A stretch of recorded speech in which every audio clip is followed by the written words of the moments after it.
ನಮಸ್ಕಾರ ಎಲ್ಲರಿಗೂ. ಶ್ರೀದೇವಿ ಭಾಗವತ ಮಹಾಪುರಾಣದ 2ನೇ ಸ್ಕಂದದ 2ನೇ ಅಧ್ಯಾಯಕ್ಕೆ ಎಲ್ಲರಿಗೂ ಸ್ವಾಗತ. ಈ ಅಧ್ಯಾಯದ ವಿಷಯ ವಸ್ತು ಪರಾಶರ ಮಹರ್ಷಿಯಿಂದ ದಾಶಕನ್ಯೆಯಾದ ಸತ್ಯವತಿಯಲ್ಲಿ ವ್ಯಾಸ ಮುನಿಯ ಜನನ ವಿಚಾರವು. ಸೂತ ಮಹರ್ಷಿ ಶೌನಕಾದಿ ಋಷಿಗಳನ್ನು ಕುರಿತು ಈ ರೀತಿಯಾಗಿ ಹೇಳುತ್ತಾರೆ. ಒಂದಾನೊಂದು ಸಮಯದಲ್ಲಿ ಮಹಾತೇಜಸ್ವಿಯಾದ ಪರಾಶರ ಮುನಿಯು ತೀರ್ಥಯಾತ್ರೆಯನ್ನು ನೆರವೇರಿಸುವ ಉದ್ದೇಶದಿಂದ ಪ್ರಯಾಣವನ್ನು ಮಾಡ್ತಾ ಶ್ರೇಷ್ಠವಾದ ಯಮುನಾ ನದಿಯ ತೀರಕ್ಕೆ ಬರ್ತಾರೆ.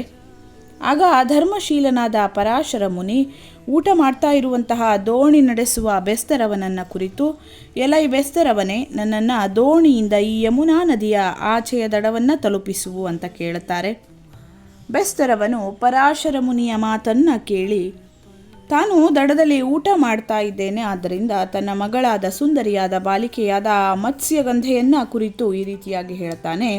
ಎಲ್ಲವೂ ಶುಭ್ರವಾದ ಮಂದಹಾಸವುಳ್ಳ ಬಾಲಿಕೆಯೇ, ಧರ್ಮಾತ್ಮನಾದ ಈ ಪರಾಶರ ಮುನಿಯು ಈ ಯಮುನಾ ನದಿಯ ಆಚೆ ದಡಕ್ಕೆ ಹೋಗಲು ಇಚ್ಛೆಯುಳ್ಳವನಾಗಿದ್ದಾನೆ. ಆದ್ದರಿಂದ ಇವನನ್ನು ದೋಣಿಯಿಂದ ನದಿಯ ಆಚೆ ದಡಕ್ಕೆ ತಲುಪಿಸು ಅಂತ ತಂದೆಯಿಂದ ಹೀಗೆ ಹೇಳಲ್ಪಟ್ಟ ವಸುರಾಜನ ಪುತ್ರಿಯಾದ ಆ ಮತ್ಸ್ಯಗಂಧೆಯು ದೋಣಿಯಲ್ಲಿ ಕುಳಿತಿರತಕ್ಕಂತಹ ಆ ಪರಾಶರ ಮುನಿಯನ್ನು ಸೂರ್ಯನ ಪುತ್ರಿ ಎಂದು ಪ್ರಸಿದ್ಧಿಯಾದ ಯಮುನಾ ನದಿಯ ನೀರಿನಲ್ಲಿ ದಾಟಿಸ್ತಾ ಇರಲು ದೈವಯೋಗವನ್ನು ಮೀರಲು ಅಸಾಧ್ಯವಾದುದರಿಂದ ಪರಾಶರ ಮುನಿ ಸುಂದರವಾದ ಕಣ್ಣುಗಳುಳ್ಳ ಆ ಮತ್ಸ್ಯಗಂಧೆಯನ್ನು ನೋಡಿ ಕಾಮಪೀಡಿತನಾಗ್ತಾನೆ.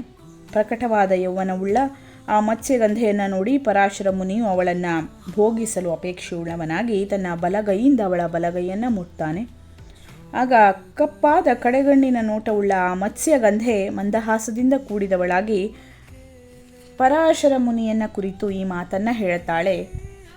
ನಿಮ್ಮ ಋಷಿಗಳ ವಂಶಕ್ಕೆ ನೀನು ಮಾಡುವ ಈ ಕೆಲಸವು ಯೋಗ್ಯವಾದುದೇ ಮತ್ತು ಸಮಸ್ತ ವೇದಗಳನ್ನು ತಿಳಿದ ತಪಸ್ವಿಯಾದ ನಿನಗೆ ಇದು ಯೋಗ್ಯವೇ.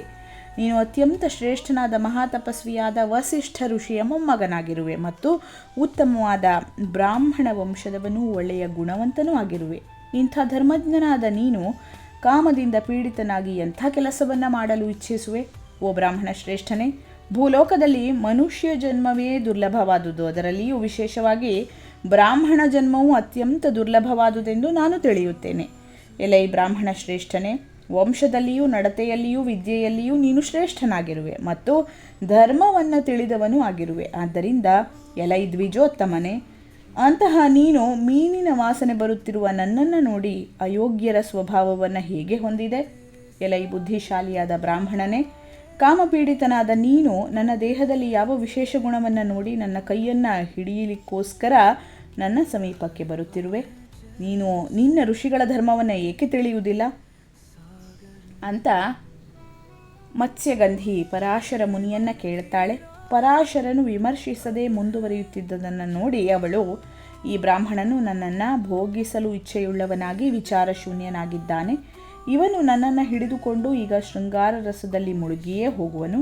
ಮನ್ಮಥನಿಂದ ಅತ್ಯಂತ ಪೀಡಿತವಾಗಿರುವ ಇವನ ಮನಸ್ಸು ತುಂಬ ಚಂಚಲವಾಗಿದೆ. ಈಗ ಇವನನ್ನು ವಿರೋಧಿಸಲು ಯಾರೂ ಸಮರ್ಥರಲ್ಲವು.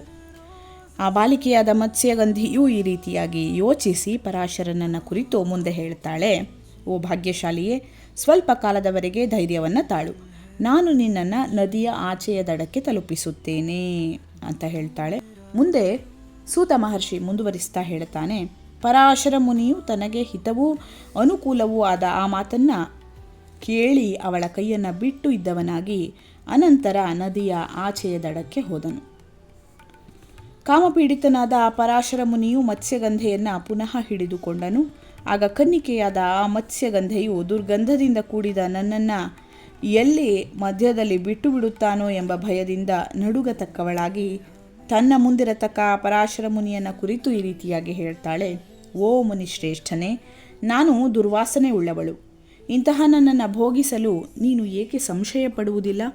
ಸಮಾನ ಗುಣರೂಪವುಳ್ಳವರಿಗೆ ಮಾತ್ರ ಕಾಮ ಸಂಬಂಧವು ಸುಖವನ್ನುಂಟು ಮಾಡುತ್ತದೆ.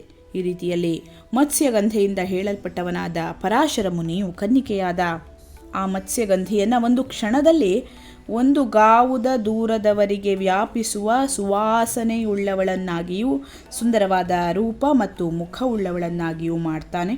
ಅವಳನ್ನು ಕಸ್ತೂರಿಯಂತೆ ಸುವಾಸನೆಯುಳ್ಳವಳನ್ನಾಗಿಯೂ ಸುಂದರಿಯನ್ನಾಗಿಯೂ ನೋಡಿದವರ ಮನಸ್ಸನ್ನು ಆಕರ್ಷಿಸತಕ್ಕವಳನ್ನಾಗಿಯೂ ಮಾಡಿ ಕಾಮಪೀಡಿತನಾದ ಆ ಪರಾಶರ ಮುನಿಯು ಅವಳನ್ನು ಬಲಗೈಯಲ್ಲಿ ಹಿಡಿದುಕೊಳ್ತಾನೆ. ಸತ್ಯವತಿ ಎಂದು ಹೆಸರುಳ್ಳ ಮಂಗಳ ಕರಳಾದ ಮತ್ಸ್ಯಗಂಧೆಯು ತನ್ನನ್ನು ಹಿಡಿದುಕೊಳ್ಳಲು ಇಚ್ಛಿಸುತ್ತಿರುವಂತಹ ಆ ಪರಾಶರ ಮುನಿಯನ್ನು ಕುರಿತು ಈ ರೀತಿಯಾಗಿ ಹೇಳ್ತಾಳೆ. ಓ ಪರಾಶರ ಮುನಿಯೇ, ನಮ್ಮನ್ನು ಈ ಎಲ್ಲ ಜನರು ನೋಡ್ತಾರೆ ಮತ್ತು ದಡದಲ್ಲಿ ಇರತಕ್ಕಂತಹ ನನ್ನ ತಂದೆಯೂ ಸಹ ನಮ್ಮನ್ನು ನೋಡ್ತಾ ಇದ್ದಾನೆ. ಮೃಗಗಳಂತೆ ನಾವೀಗ ಆಚರಣೆಯನ್ನು ಮಾಡುವುದು ನನಗೆ ಭಯಂಕರವಾಗಿ ತೋರ್ತದೆ ಮತ್ತು ಅದರಿಂದ ನನಗೆ ಸಂತೋಷವಾಗಲಿ ಪ್ರೀತಿಯಾಗಲಿ ಆಗುವುದಿಲ್ಲ. ಆದ್ದರಿಂದ ಎಲೈ ಮುನಿ ಶ್ರೇಷ್ಠನೇ, ರಾತ್ರಿ ಕಾಲವು ಪ್ರಾಪ್ತವಾಗಿ ಕತ್ತಲೆಯಾಗುವ ತನಕ ನಿರೀಕ್ಷಿಸು. ಹಗಲಿನಲ್ಲಿ ಈ ರೀತಿಯಾಗಿ ಆಚರಣೆಯನ್ನು ಮಾಡುವುದು ಮಹಾದೋಷಕರ. ಇತರ ಜನರು ಇದನ್ನು ನೋಡುವುದರಿಂದಲೂ ಲೋಕನಿಂದೆಗೂ ಗುರಿಯಾಗಬೇಕಾಗುತ್ತದೆ. ಓ ತುಂಬ ಬುದ್ಧಿಶಾಲಿಯಾದ ಪರಾಶರ ಮುನಿಯೇ, ನಿನ್ನ ಈ ಕಾಮಾಭಿಲಾಷೆಯನ್ನು ತ್ಯಜಿಸು, ಏಕೆಂದರೆ ಜನರು ಮಾಡುವ ದೂಷಣೆಯನ್ನು ಸಹಿಸುವುದು ಬಹು ಕಷ್ಟವು. ನಿಂದಾಸ್ಪದವಾದ ನಮ್ಮ ಕೆಲಸವನ್ನು ಜನಗಳು ನೋಡಿ ಮಾಡುವ ನಿಂದೆಯನ್ನು ಹೋಗಲಾಡಿಸುವುದು ಅಸಾಧ್ಯವು. ಈ ರೀತಿಯಾಗಿ ಮತ್ಸ್ಯಗಂಧಿ ಪರಾಶರ ಮುನಿಯನ್ನು ಕುರಿತು ಹೇಳ್ತಾಳೆ. ಇದರ ಮುಂದಿನ ಭಾಗವನ್ನು ಮುಂದಿನ ವಿಡಿಯೋದಲ್ಲಿ ನೋಡೋಣ. ಧನ್ಯವಾದಗಳು. ಲೋಕಾಹ ಸಮಸ್ತಾಹ ಸುಖಿನೋ ಭವಂತು.